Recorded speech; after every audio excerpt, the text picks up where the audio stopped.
While Jenny was playing with her son, she was knocked down and felt something abnormal pressing against her. When she looked at her son's face, she found him gazing at her with an ambiguous expression and making heavy breathing sounds. Jenny quickly pushed her son away and was about to ask what was wrong when he suddenly returned to his innocent appearance. In the early hours of the morning, her son suddenly came to Jenny's bed and reached out to caress her cheek like a lover would. The next day, he seemed to have forgotten about the previous night's incident and happily accompanied his mother to pick up his father from work. The family appeared very happy together. On the woman's birthday, they held a party at home. Jenny was affectionate with her husband, whom she hadn't seen for a long time, but when she turned around, she saw her son's eyes filled with hatred. Just as she was about to approach him with questions, her son ran away. When she went to the kitchen to get something, her son called out to her, said, "I hate you," and ran upstairs to the attic without looking back.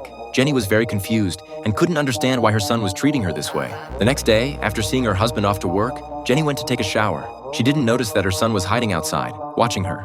After a while, he suddenly opened a drawer and took away Jenny's underwear. When Jenny finished getting dressed and was about to go out, she saw the basement door was open. She had never been to this basement before. It was covered in cobwebs and her son was curled up against a wall crying. Jenny hurried downstairs and found her son running a high fever and muttering to himself incoherently. She quickly carried him back to the bedroom. When she went to look for a thermometer, she discovered her own underwear in her son's drawer. She didn't have time to investigate further and rushed to the bedside with the thermometer, only to find her son making strange growling sounds. Just as she was about to lean in closer to listen, her son suddenly opened his eyes with a smile and jumped out of bed energetically before running away. Jenny was angry at his trickery. She chased after him to confront him, but discovered that her wedding photo with her husband had been smashed. This made Jenny even angrier, and she angrily demanded that her son come out. Halfway through her search, she was startled again. Her son deliberately led her toward the yard, where she stepped on a rake lying on the ground and injured her ankle. Jenny thought it was an accident, but she didn't see the sinister look in her son's eyes. Due to copyright restrictions, I can only show you this much of the movie.